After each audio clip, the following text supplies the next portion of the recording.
오늘 말씀의 제목은 택하심으로 발현된 믿음이란 제목으로 말씀을 나누겠습니다. 많은 사람들이 무엇인가 자기 인생 안에 좋지 못한 일이 발생하게 되면 어떻게 태도합니까? 자신이 뭔가 잘못 살은 것처럼, 자신이 무엇인가 잘못됐기 때문에 이러한 일들이 벌어진 거 아닌가, 이렇게 생각을 합니다. 성도들도 크게 다르지 않습니다.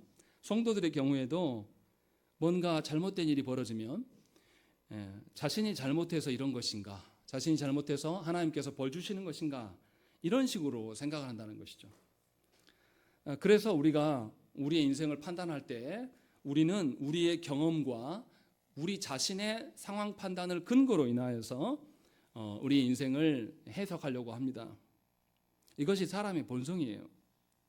그래서 신자든지 불신자든지 간에 우리가 익숙한 방식은 뭐냐면 인과응보입니다. 뭔가 원인이 있고 그에 따른 결과가 우리에게 벌어진다라는 것에 매우 익숙합니다. 이것 자체는 뭐 그럴 수 있어요. 그런데 문제는 뭐냐면 이런 방식으로 하나님을 바라보게 되면 문제가 생깁니다. 이런 인과응보의 개념으로 우리의 경험과 우리의 본성에 근거하여서 하나님의 행하심을 살피려고 하고 하나님의 행하심을 이해하려고 하면 오류가 발생한다는 것이죠. 하나님의 창조를 생각할 때에 사람의 생각이나 사람의 이성으로 하나님의 창조가 설명이 됩니까? 설명되지 않아요. 그런데 우리 어떤 일이 벌어집니까? 안타깝게도 기독교 안에서도 창조를 뭐로 증명하려고 그러죠? 과학으로 증명하려고 하는 태도들이 있습니다. 그래서 창조과학회가 있는 것이죠. 창조과학회의 그 자체가 저는 비난하고 싶은 이야기가 아니라 하나님의 창조는 사람의 생각으로 해석될 수도 없고 사람의 생각으로 밝혀낼 수도 없습니다. 어떻게 빛이 있으라고 해서 있습니까? 이처럼 하나님은 무엇인가를 창조하실 때에 아무것도 없는 곳에서 있게 하신 하나님이에요. 무에서 유를 창조하신 하나님이란 말이에요. 이런 거 하나만 봐도 하나님 앞에서 원인이 있습니까? 하나님 앞에서 원인이 없어요. 왜냐하면 원인이 누구시니까?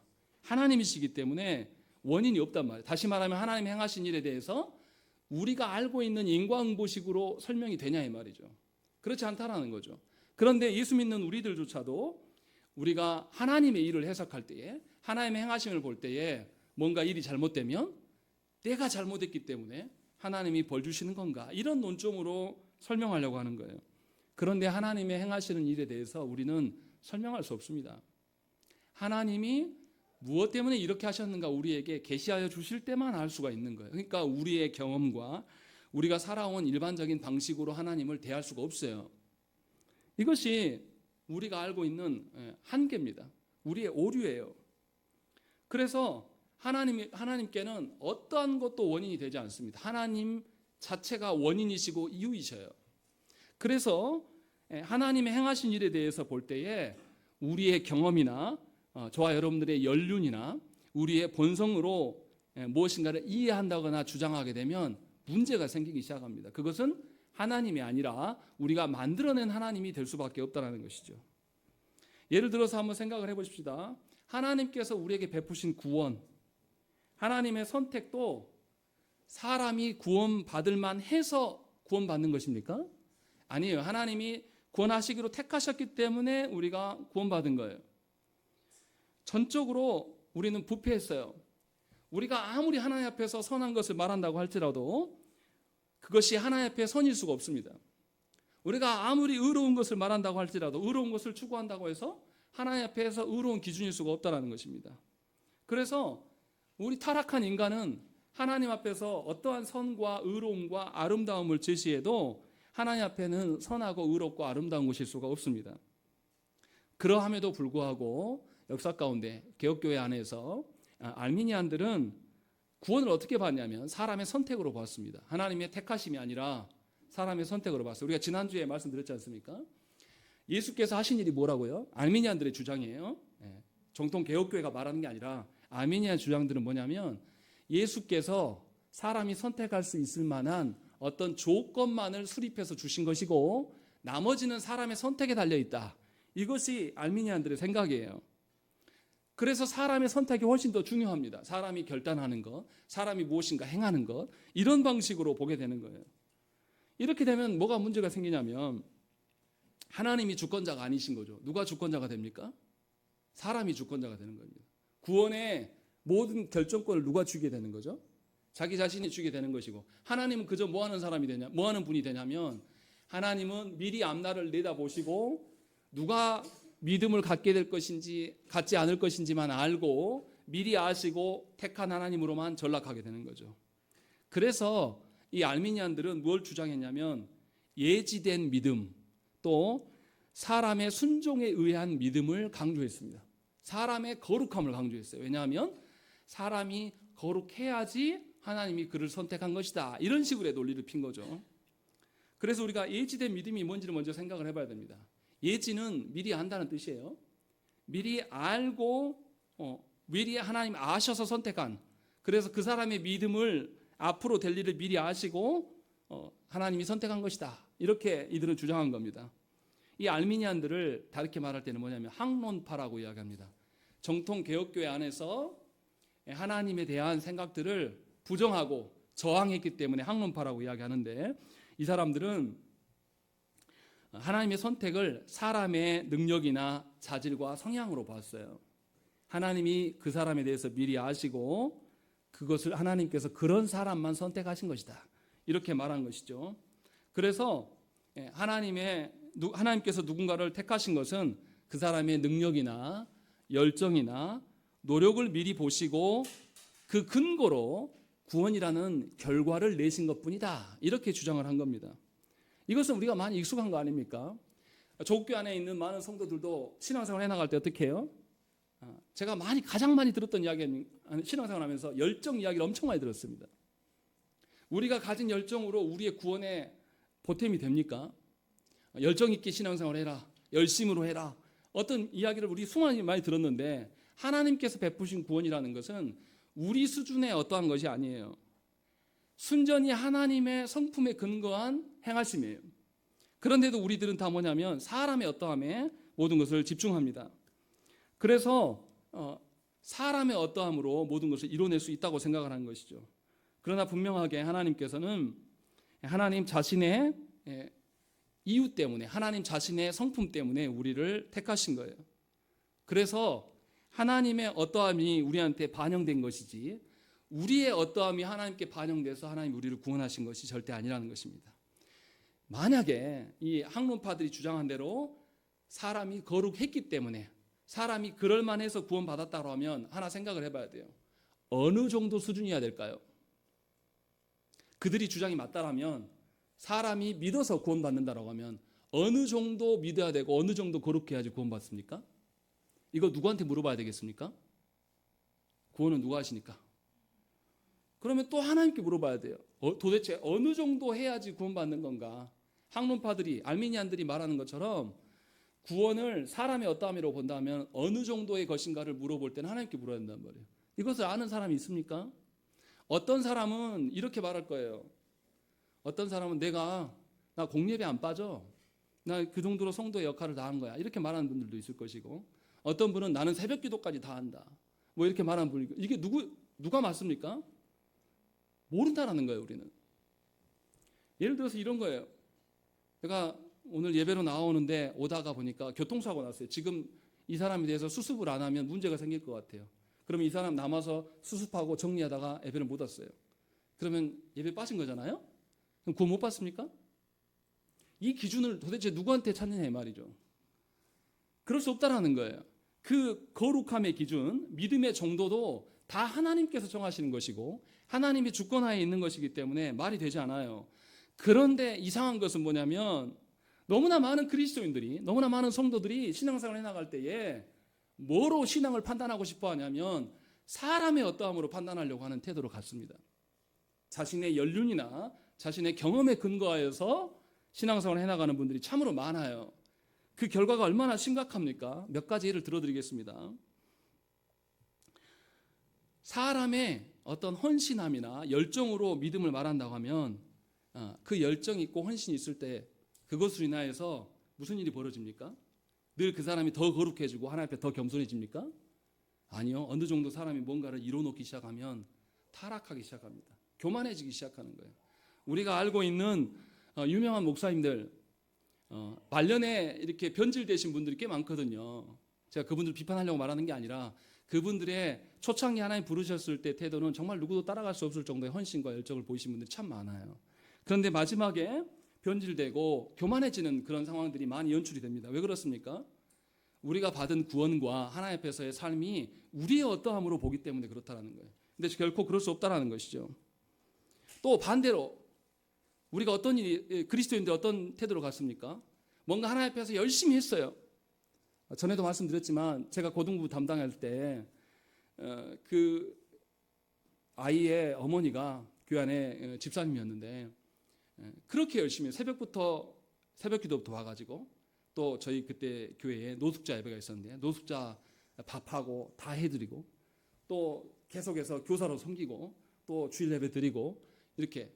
문제는 뭐냐면 자기 아이가 예배를 드리는지 안 드리는지 알 수 없을 정도로 열심히 했어요. 그것을 10년이나 했단 말이에요. 그런데 그 아이가 자기의 딸이 고등학생이 딱 되고 보니까 이 아이가 신앙이 완전히 없는 거예요. 예배에 나오기도 싫어합니다. 그러면서 저 앞에 와서 그분이 울면서 하시는 말씀이에요. 너무 이상하다. 내가 이렇게 열심을 보이면 하나님이 내 자녀를 다 책임지실 줄 알았는데 그렇지 않으시더라. 이거 너무 이상한 거 아닙니까? 이거 너무 억울하다. 그런 이야기를 저한테 한 적이 있어요. 무슨 말입니까? 우리는 뭔가 우리의 어떠함으로 하나님 반응하실 거라고 착각을 해요. 구원의 어떠함이 우리의 어떠함이라고 생각하는 것이죠. 그래서 그렇게 살아가면 어떻게 돼요? 뭔가 자신의 힘과 노력으로 인해서 이루어지지 않은 일이 생기면 우리는 거기에서 절망합니다. 그것이 하나님의 행하심이 아니라 우리의 기대와 우리의 엉뚱한 것으로 인해서 벌어진 건데 하나님을 절망하게 돼요. 제가 드리고 싶은 이야기는 뭐냐면 많은 공로로 인하여서 자신의 신앙을 바라보는 사람이나 공로를 이뤄내지 못해서 상대적으로 박탈감이나 절망에 빠져 있는 두 부류 모두 다 하나님을 의존하지 않는다는 것이죠. 결국은 사람을 의존하게 돼 있고 자신의 어떠함을 믿는 거예요. 그러니까 신앙과 신념은 다른 겁니다. 그리스도인들이 신념을 신앙이라고 하는 분들이 너무나 많아요. 그런데 신념은 신앙이 아니에요. 여러분들이 하나님은 이럴 것이다. 여러분들이 하나님은 이럴 것이니까 내가 이렇게 행하면 하나님이 기뻐할 거야. 이런 논리로 살아가면 하나님과 상관없는 일들을 열심히 하게 된다는 것이죠. 그래서 조국교 안에서 무슨 일이 벌어집니까? 저희 시찰 안에 어떤 교회가 최근에 직분자 선출을 했어요. 그런데 안타깝게도 권사 피택 대상자들 중에 5분이나 안 됐단 말이에요. 교회가 어떻게 됐겠습니까? 교회 안에 직분을 세우는 일은 아름답고 귀한 일이지 않습니까? 그런데 5분이 안 됐어요. 교회가 어떻게 되겠습니까? 정말 그 5분이 하나님의 뜻을 존중하면서 수용하면서 내가 아직 감이 아닌가 보구나 생각하고 순종하면 참 좋겠으나 실제로 그렇습니까? 아니에요. 이제 교회가 그 일로 인하여서 많은 억측과 소문과 그리고 우리 목사님이 왜 이렇게 했는가 다시 기회를 주시겠지 엄청 많은 소문으로 인해서 그 목사님이 괴로워하고 기도 제목으로 나누는 것을 제가 들었어요. 무슨 말입니까? 조국교회 안에서 직분은 자신의 이름값이에요. 자신의 어떤 공로가 되는 것이죠. 왜냐하면 신앙생활을 해나갈 때 사람의 어떠함으로 보기 때문에 교회의 직분까지도 하나님의 어떠하심의 반영이 아니라 사람의 어떤 신분처럼 되어버리는 것이죠. 그래서 교회의 직분자들이 타락하게 되는 것이고 한국교회가 어려워지는 이유는 뭡니까? 초신자들입니까? 직분자들 때문입니까? 죄송하지만 저를 비롯해서 목사를 비롯한 직분자들의 타락으로 인해서 교회가 어려워지는 것이에요. 그 시초가 뭐냐? 그 출발점이 뭐냐? 하나님의 구원에 대해서 우리가 오해한 거예요. 사람의 어떠함인 것이 아니죠. 분명하게 하나님께서 주신 거예요. 하나님께서 은혜로 베푸신 거란 말이죠. 그런데 우리는 하나님께서 은혜의 방편으로 주신 것도 남용합니다. 교회에 공적으로 하나님께서 은혜를 주시는 은혜의 방편으로 3가지를 주었습니다. 뭡니까? 말씀과 성례와 기도예요. 그런데 우리는 기도를 어떻게 합니까? 어떤 기도를 하나님께 올려야 됩니까? 마땅히 하나님께 받은 것에 대해서 하나님이 명하신 것에 대해서 우리가 기도를 해야 되는데 우리의 기도는 어떻습니까? 우리 각자가 정한 제목을 가지고 내가 문제라고 여겨지는 것을 문제로 삼고 그 문제를 갖고 와서 기도하고 그것을 응답받는 것을 하나님의 은혜라고 생각을 하는 겁니다. 근데 우리가 문제라고 삼는 것은 대부분 다 언제의 일입니까? 이 땅의 일이에요. 이 땅의 일. 예수께서 뭐라고 하셨습니까? 마태복음 6장에서 무엇을 먹을까? 무엇을 마실까? 무엇을 입을까? 기도하라고 했습니까? 하지 말라고 했습니까? 하지 말라고 하셨어요. 그러면서 뭐라고 하십니까? 이러한 기도는 누가 하는 거다? 이방인들이 하는 기도다 라고 말씀하셨어요. 근데 우리 그 기도 합니까? 안 합니까? 저도 해요. 우리가 그렇다라는 거죠. 주님은 뭘 위해서 기도하라고 했습니까? 너희는 먼저 하나님 나라와 의를 위하여서 기도해라. 그리하면 나머지 모든 거 어떻게 하신다고요? 하나님이 알아서 하신다고 말씀하셨단 말이에요. 쉽게 말하면 우리의 그 구원에 대한 오해로 인하여서 하나님이 은혜의 방편으로 주신 그 기도마저도 우리는 오용하고 남용합니다. 그래서 기도를 통해서 내 소원 성취를 이루는 것을 기도라고 착각하는 것이고, 기도를 통해서 하나님을 이용하려고 하는 태도들이 우리 안에 번번이 드러나게 되는 것입니다. 그래서 예수를 믿으면서도 결과가 있어야 된다고 생각하는 분들이 참으로 많아요. 그래서 어떻습니까? 예수 믿어서 세상처럼 잘되고 거대해지고 강성해지는 것이 하나님의 영광이다라고 생각하는 오류가 우리 안에 있습니다. 그래서 어떤 일이 벌어집니까? 교회의 직분자들이 어디에 가 있어요? 정치 권력에 가 있어요. 저는 참 마음이 아파요. 이번 선거 때도 무슨 당이 있었습니까? 기독당이 있어요. 하나님이 정치하라고 목사를 세워놨습니까? 정치를 하고 싶으면 하나님 주신 직분을 내려놓고 그냥 시민으로서 그렇게 정치하면 되죠. 근데 왜 나가서 자기가 목사라고 말하면서 가서 정치를 하고 나가면서 뭐 합니까? 하나님의 뜻을 이루기 위해서 뭐 정치한다라고 이야기해요. 하나님께서 다스려 가실 때에 세상 권력과 권세와 하나님 나라, 교회의 권세에 대해서 하나님 두 권세를 다 주셨어요. 서로 영역이 다릅니다. 일치시킨 적이 없어요, 하나님이. 그래서 성경에 보면 어떻습니까? 바벨론에 끌려갔을 때 하나님께서 바벨론의 왕들의 그 존재에 대해서 다니엘이 뭐라고 말합니까? 느부갓네살 왕의 다니엘이 뭐라고 말합니까? 당신이 가진 그 권세 누가 주셨다? 하나님이 주신 것이다. 그리고 다니엘이 그 권세에 순종하는 부분이 있어요. 무조건 배척한 게 아닙니다. 분명하게 하나님을 믿는 것은 세상의 어떠함이 아니에요. 세상의 방식과 전혀 다른 것입니다. 그래서 직분자들이, 교회의 직분자들이 힘에 결집한다든지 힘을 추구하는 것은 하나님이 원하시는 방편이 아닙니다. 모든 원인과 모든 힘의 어떠함은 하나님께 달려있는 거죠. 그것에 승복하면서 우리는 하나님으로부터 기인한 것을 찾는 것이, 이것이 우리의 믿음이라는 겁니다. 그런데 이것에 대한 오해가 심각하게 있는 거예요. 이 도르트 신조를 언제 기록했습니까? 우리의 신앙 선배들이. 네덜란드, 지금 네덜란드가 벨기에하고 한 나라였어요. 그때 당시에 17세기 한 나라였는데 스페인하고 전쟁 중이에요. 스페인은 카톨릭 국가고 이 네덜란드는 개혁교회, 장로교회와 닮은 신앙을 갖고 있었단 말이에요. 근데 계속 전쟁 중에 먹히지 않기 위해서 전쟁하는 중에 휴전했어요. 휴전했으면 우리 뭐 합니까? 더 군사를 키우고 저들에게 밟히지 않으려고 더 했을 텐데 그때 뭐 하냐면 도르트 신조를 쓴단 말이에요. 우리의 잘못된 믿음에 대해서 교정해요. 그리고 이 도르트 회의를 국제적인 회의로 열기 위해서 유럽에 있는 전 나라에 있는 개혁신앙을 갖고 있는 사람들에게 다 연락해서 함께 회의 동참하고 우리의 거짓된 신앙을 교정하자, 이 일을 휴전 중에 한단 말이죠. 신앙이 이만큼 중요한 거예요. 하나님의 어떠함으로 믿는 것이 너무나 중요한 이야기라는 거죠. 우리는 이것을 아주 쉽게 생각해요. 아무것도 아닌 것처럼 취급을 하지만 이 도르트 신조를 쓴 우리의 신앙 선배들은 이 일에 사활을 걸었어요. 휴전 중에 이 일을 했다는 것, 이것에 대해서 우리가 좀 깊이 생각을 해야 됩니다. 우리의 신앙이 사람의 어떠함이 있지 않다라는 것, 분명하게 이것을 우리에게 말씀하고 있어요. 또 알미니안들은 무엇을 이야기했냐면, 이 학문파들은 사람이 순종하는 그 결과로 인하여서 믿음이 생긴다라고 이야기했어요. 그래서 순종의 믿음을 강조했습니다.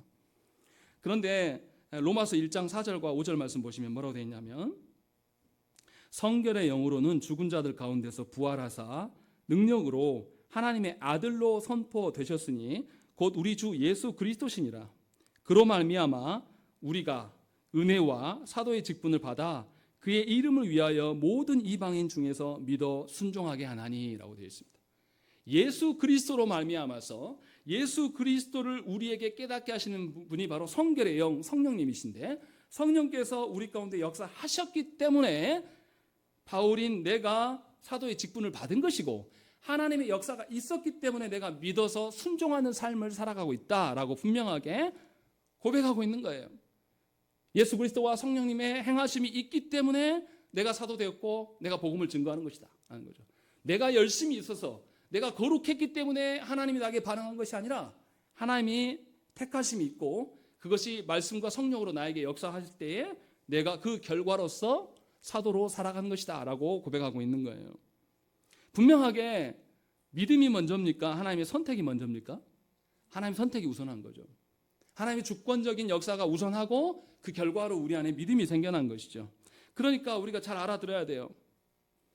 우리가 견디는 것이 아니라 하나님께서 인내하고 견디게 하시는 거예요.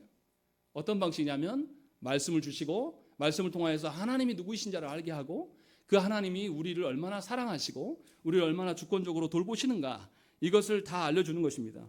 그래서 우리가 그것을 근거로 하나님을 붙잡는 것이죠. 그런데 그렇지 못하는 경우가 너무나 많아요. 사람의 어떠함으로 보기 때문에 믿음을 사람의 어떠함으로 이야기를 하고 우리가 믿었기 때문에 하나님이 나를 구원하신 것처럼 그 오류들이 우리 안에 있다는 것이죠. 그러나 분명하게 우리 장로교회 입장에서는 우리에게 생긴 믿음이라는 것은 하나님이 선택하신 결과로 얻어진 믿음이다라는 것이죠. 그래서 분명하게 모든 것의 원인은 하나님이십니다. 모든 것의 근거는 하나님이세요. 그래서 하나님 그 자신의 뜻이 우리에게 반영된 것이 하나님이 우리를 사랑하심이고 그것으로 인하여서 우리는 영향을 받고 살아가는 것이에요. 그래서 하나님을 떠나서는 우리는 어느 것도 말할 수가 없습니다. 하나님을 떠나서는 우리의 존재됨이나 우리가 계속 지속되는 것도 하나님 떠나서는 말할 수가 없다는 것입니다. 그래서 도르트 신조 구조에서 이렇게 말해요. 우리 주보를 봐보십시오. 거기 주보 보면 첫 번째 단락이 있어요. 우리 한번 읽겠습니다. 첫 번째 단락 읽겠습니다. 시작.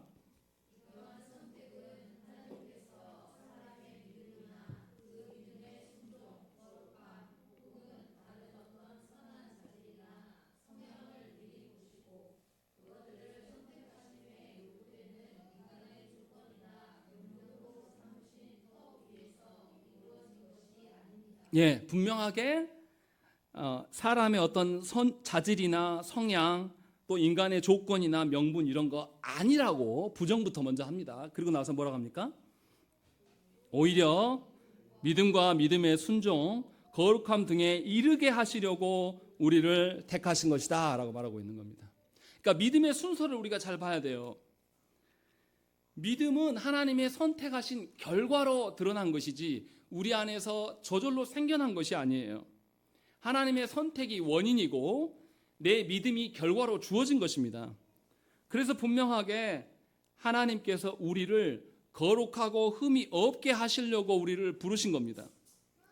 그래서 사도행전 13장 48절 말씀에도 이렇게 말하고 있습니다. 이방인들이 듣고 기뻐하여 하나님의 말씀을 찬송하며 영생을 주시기로 작정된 자는 다 믿더라 라고 이야기합니다. 모두 믿었다라고 하지 않아요. 영생된 자로 작정된 자는 다 믿었다라고 이야기하는 거예요. 뭐가 먼저라는 거죠? 하나님의 선택이 먼저고 그 결과로 믿음이 있다라고 이야기를 하고 있는 거예요. 이것이 성경의 입장이에요. 그래서 우리의 믿음은 하나님께서 우리를 건지시고 우리를 택하신 것의 반응이에요. 그래서 우리의 믿음이라는 것은 항상 하나님을 의존하는 것입니다. 결코 독립적인 것이 아니에요. 아담과 하와가 타락한 것도 하나님으로부터의 독립을 선호했기 때문이에요. 그러나 분명하게 하나님은 처음부터 우리가 하나님을 의존할 수밖에 없다는 것을 이야기를 하셨고 그래서 안식을 주셨고 안식 안에서 하나님을 붙들고 살라고 하신 것이죠. 그래서 에베소서 1장 4절 우리가 아까 읽었던 말씀에 그게 정확하게 나와요.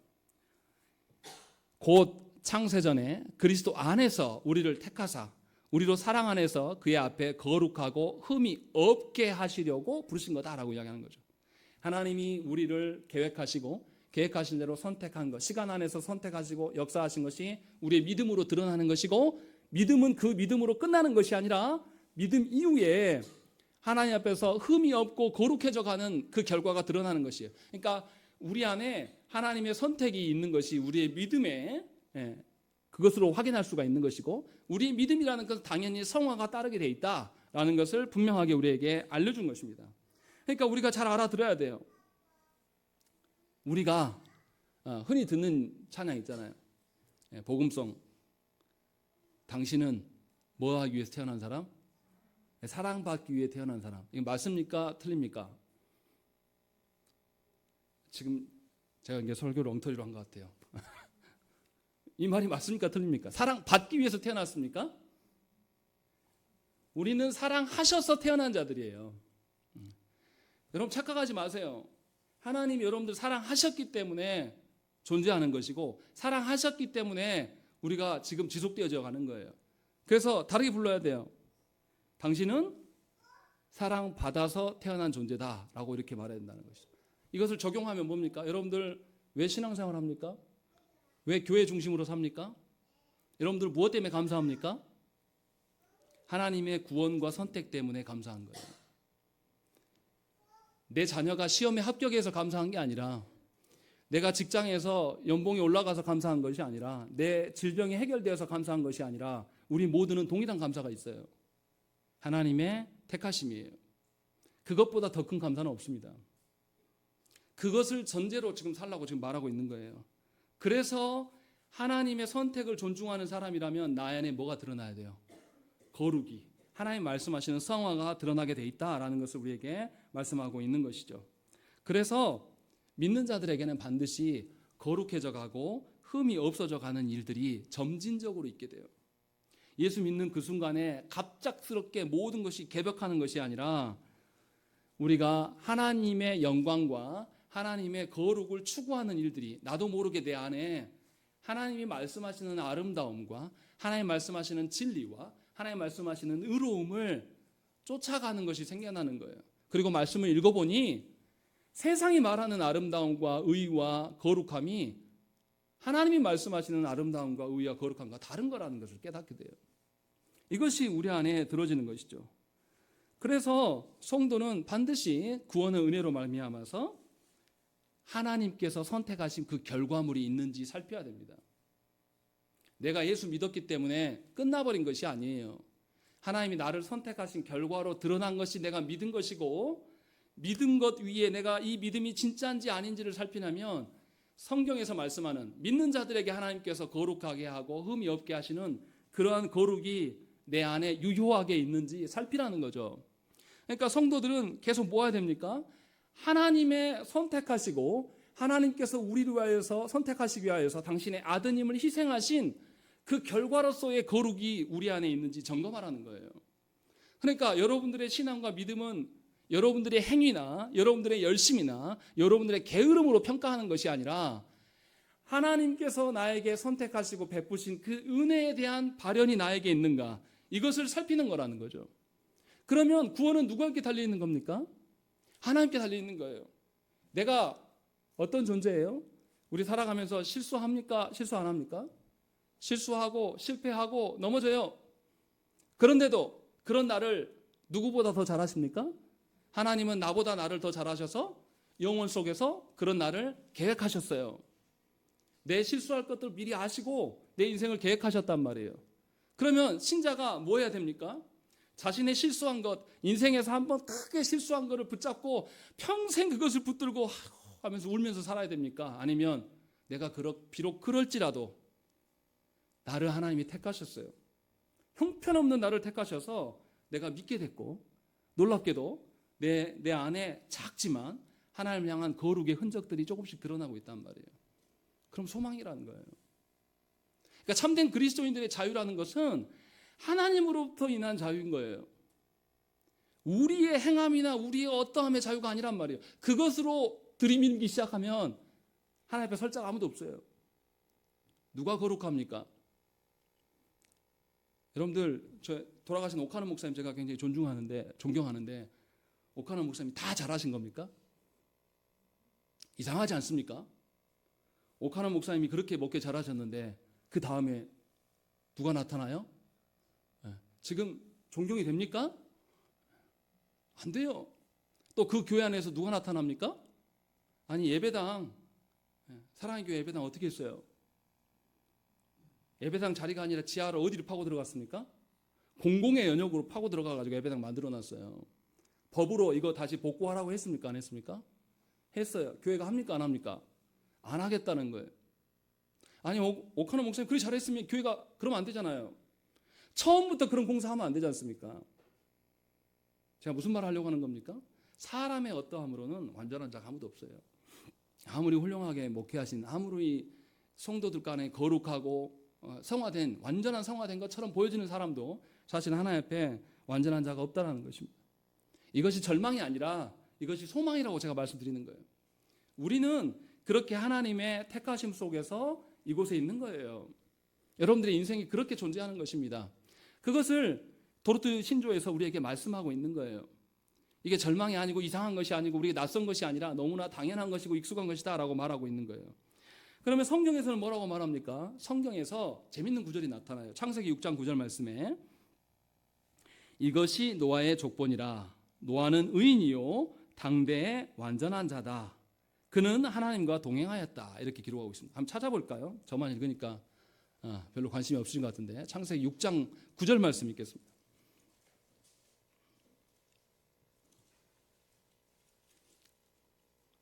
창세기 6장 9절 말씀 우리 다 찾으셨으면 한 목소리로 함께 읽겠습니다. 시작. 다시요. 창세기 6장 9절 말씀입니다. 읽겠습니다. 시작.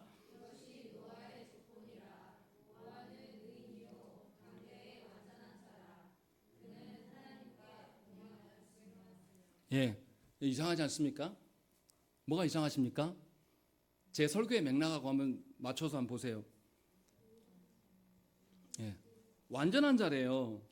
제가 아까 앞에서 오카노 목사님 예를 들면서 오카노 목사님이 그렇게 잘했는데 왜 그럽니까 하면서 완전하지 않다는 이야기 계속 했단 말이에요. 근데 성경에는 노아가 완전하답니다.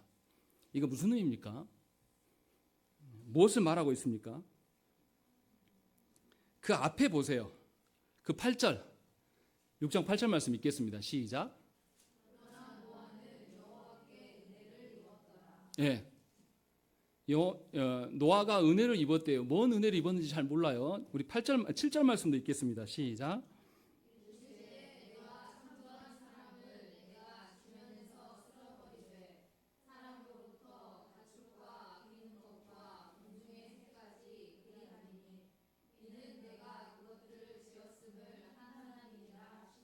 예, 이거 잘 순서를 봐보세요. 하나님께서 노아의 시대에 인류가 타락함을 보시고 하나님께서는 인류만이 아니라 피조 세계도 다 쓸어버리시겠다고 하신 거예요. 그러면 모두가 심판의 대상입니다.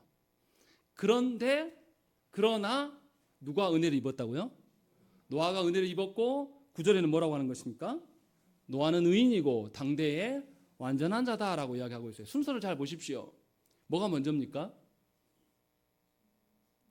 뭐가 먼저예요? 아니, 노아만 놓고요. 노아가 의인인 게 먼저입니까? 하나님의 은혜가 먼저입니까?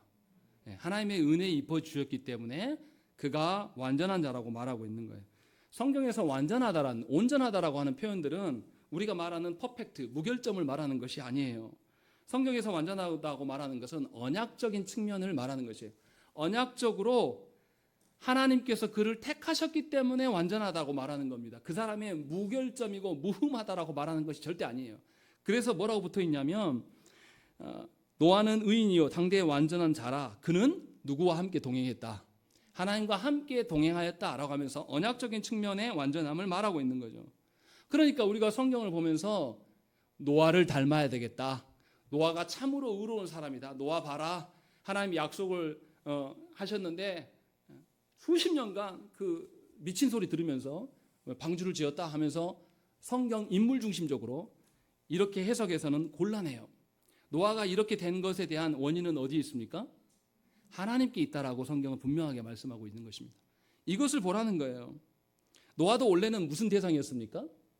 하나님 심판의 대상이에요. 그냥 수장당해야지 정상이에요. 그렇다고 해서 하나님한테 불의하다 말할 수 없습니다. 분명하게 노아도 심판의 대상이에요. 그런데 하나님께서 노아에게 은혜를 베풀어 주셨기에 그가 하나님과 함께 사는 것이고 그 결과로 인하여서 방주가 있게 된 거다라는 것을 지금 말씀하고 있는 거예요. 성경에는 이러한 인물이 또 있습니다. 욥기를 잘 봐보세요. 욥기는 시작부터 뭐라고 하냐면 욥기 1장 1절 말씀에 우스 땅에 욥이라 불리는 사람이 있었는데 그 사람은 온전하고 정직하여 하나님을 경외하며 악에서 떠난 자다라고 이야기를 하고 있습니다. 처음부터 그렇게 말해요. 그래 놓고 나서 무슨 이야기가 나오냐면 1장에 누가 등장합니까? 하나님과 사탄이 등장해요. 사탄이 등장해서 무슨 이야기를 합니까? 하나님이 욥이 정말로 온전한 자입니까? 아니라니까요. 하나님이 재산도 주고 자녀도 저렇게 많이 주니까 제가 저러는 거지.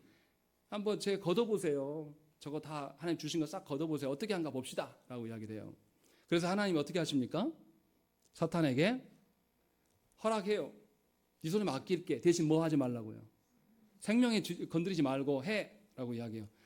그러니까 지금 사탄의 입장은 뭡니까? 알미니안들이 말하는 입장하고 똑같아요. 하나님이 다른 떡고물을 주니까 순종하는 것이지 어떻게 사람이 자기 그렇게 할 수 있습니까? 라고 이렇게 말하는 거죠. 그래서 사탄이 이제 개입하면서 한날에 자녀를 다 죽입니다. 재산도 싹 가져가요. 한날에 자녀가 한 명이 아니라 10명이나 되는데 한 번에 싹 썰어가신단 말이죠. 이거 우리가 성경이니까 읽기 그냥 쉽게 넘어가는 이야기지만 이게 감당이나 됩니까? 그런 일을 하나님 허용하신단 말이죠. 그리고 욥기 1장 21절과 22절 말씀에 뭐라고 그러냐면 이르되 내가 모태에서 알몸으로 나왔사온즉 또한 알몸이 그리로 돌아가올지라 주신 이도 여호와시요 거두신 이도 여호와시니 여호와의 이름이 찬송을 받으실지니이다 하고 이 모든 일에 욥이 범죄하지 아니하고 하나님을 향하여 원망하지 아니하니라. 이렇게 욥이 고백합니다. 하나님이 주셨으니 거두어 가시는 거 당연한 거다라고 말한단 말이에요. 자녀를 향해서 그 이야기 한다는 거죠. 이게 감당이나 되는 일입니까? 그런데 욥이 그렇게 하고 있어요. 다시라 말하면 사탄이 우리에게 부추기는 겁니다. 예수 믿으면 잘 돼야지. 예수 믿으면 이 땅에서 복을 받아야 되지 않겠냐. 그것이 예수 믿는 거야. 라고 사탄의 입장이 그겁니다. 그래서 욥이 순종한 거다라고 이야기하는 거죠. 그런데 하나님은 우리에게 말씀하는 거죠. 너희가 믿는 것 그 자체가 하나님이 복이고 하나님이 너희의 원인이 되시고 하나님이 너희의 근거가 되신다. 그것이 너희 안에 있는 것이 제일 복된 것이고 중요한 거다라고 말씀하고 있는 겁니다. 욥기는 이것을 우리에게 보여주는 거예요. 그래서 분명하게 받은 바가 없어도 우리가 하나님의 자녀된 것이 가장 큰 것이 놀라운 것이고 하나님에 대해서 원망할 수가 없는 것이다. 그러니 하나님의 택하심이 먼저이지 않겠는가라는 것을 우리에게 이야기를 하는 거죠. 그러니까 욥이 이렇게 하나님 앞에 모든 것을 잃고도 변함없이 된 것은 뭐냐면 하나님의 사랑하심이 먼저 선행이 돼 있고 그래서 그가 1장 1절에서 하나님께 앞에서 온전하고 정직한 자다. 하나님을 경외하면서 악에서 떠난 자라고 설명을 하고 있는 겁니다. 그래서 욥이 어떻게 합니까? 자녀들이 잔치를 벌여요. 잔치를 벌이면 그 다음날 반드시 뭐 했습니까? 반드시 제사를 드렸어요. 누구 앞에서? 잔치하다가 흥청망청하다가 혹시나 타락할까 봐 하나님 앞에서 반드시 회개하면서 하나님께 화목제를 올려드린 거죠. 그것이 욥의 삶의 방편이에요. 무슨 말입니까? 하나님께서 그를 사랑하셨고 그 사랑하신 것이 있기 때문에 조건 없이 누군가를 사랑할 수가 있게 된 것이 욥이 완전하다는 의미예요. 그것을 사탄이 시험하고 있는 것이죠. 그래서 욥에게 드러난 사랑은 하나님이 먼저 주신 사랑의 근거에서 반영된 것이고 그것이 추후에 욥기 42장에 가면 나타나요. 욥이 하나님께 회개합니다. 자신이 다 알지 못한 것에 대해서 내가 태어나지 않았으면 좋았겠다. 하나님 행하신 바를 내가 다 모르고 한 소리에 대해서 하나님께 회개하고 더 큰 하나님의 사랑을 깨닫게 됩니다. 그것을 우리에게 보여준다는 것이죠. 정리하면 무엇입니까? 우리의 신앙의 어떠함은 하나님께 속해 있는 것입니다. 결코 우리의 어떠함에 있지 않아요. 알미니안들이 학문파들이 주장했던 것, 사람의 열심으로 신앙생활을 하는 것이 우리가 보기에는 굉장히 익숙한 방식입니다. 우리의 본성에 딱 들어맞아요. 그래서 사람들 불러 모으기는 사람의 경험이나 연륜을 존중하면서 사람의 열심으로 불러 모으기가 가장 쉽습니다. 그게 우리의 본성에 맞기 때문에. 그런데 성경은 전혀 아니다라고 말씀하고 있는 거예요. 우리의 어떠함이 아니라 하나님께서 모든 원인이 되시고 우리의 결과가 되시고 우리는 하나님께 속해 있는 분이다라는 것을 성경은 우리에게 말씀하고 있어요. 그러니 여러분들이 예수를 믿는 것은 세상의 종교성으로 예수를 믿어서는 곤란합니다. 여러분들이 열심히 하면 하나님께서 그것에 반응해서 응하시는 분이 아니에요. 여러분들이 있기도 전에 여러분들의 인생을, 여러분들의 방향을 누가 정하셨습니까? 하나님께서 이미 정하셨어요. 그럼 예수 믿은 우리가 뭐 해야 됩니까? 인생의 방향을 어디서 찾아야 돼요? 하나님께로부터 찾아야 돼요. 그래서 예수 믿는 것은 예수 믿기 전에 삶을 청산하고 완전히 정리하고 새로운 삶을 사는 겁니다. 그래서 새 사람이라고 말하는 거예요, 성경에서. 분명하게 저와 여러분들이 알아들으셔야 됩니다. 믿음은 초월하신 하나님으로부터 우리에게 온 것이지 우리가 믿은 것이 아니에요. 우리 스스로 내가 깨달아서 내가 엄청나서 깨달은 것이 아니라는 거죠. 구원이라는 것은 예수께서 우리에게 찾아오셔서 우리 안에 믿음이 발현되어서 시작된 것이지 그게 종지부가 종결이 아니에요. 그러니까 성도는 뭐 해야 됩니까? 반드시 내 안에 하나님의 택하신 어떤 그 효과적인 것들이 내 안에 있는가 확인해야 돼요. 믿음이 실제로 하나님을 향한 믿음인 것인지 내 환경이 주어져서 그것으로 인하여서 내가 그것을 신뢰함으로 서 있는 믿음인지를 점검해야 되는 것이고, 내가 사랑하고 기뻐하고 즐거워하는 것이 예수 믿기 전에 내가 갖고 있었던 세상이 어떠한 것인지, 아니면 진실로 하나님 나라의 어떠한 하나님의 그 성품에 기반한 사랑과 거룩함과 의로움을 추구하고 있는 것인지를 점검하시라는 거죠. 그것이 신앙인의 살아가는 방편이에요. 그래서 성도들이 뭘 확인해야 됩니까? 회심하였는지를 봐야 돼요. 회심하였다는 의미가 뭡니까? 인생의 목적을 돌이킨 거예요. 이제는 예수 믿기 전에 있었던 내 인생의 그 열망, 욕망 이런 것들을 다 제거하고 하나님께 향해져 있는가. 그러니까 이것을 적용하면 뭡니까? 교회된 여러분들의 인생의 목적은 다 하나님의 사명 앞에 있는 겁니다. 목사에게만 사명 운운하시면 안 돼요. 제가 목사에서 드리는 말씀이 아니에요. 우리가 직분자든 직분자 아니든지 간에 가장 중요한 것은 뭡니까? 성도됨입니다. 하나님께서 우리를 성도되게 택하셨어요. 그러면 직분이 있든지 없든지 간에 우리는 하나님 나라의 영광을 볼 수 있는 사람들입니다. 그리고 영광을 보게 하시겠다고 하나님 약속하셨어요. 그러니 여러분들이 신앙생활을 해나갈 때에 이해되지 않는 그런 순간이 용인하고 수용할 수 없는 그런 상황이 닥칠 때 우리는 뭐 해야 됩니까?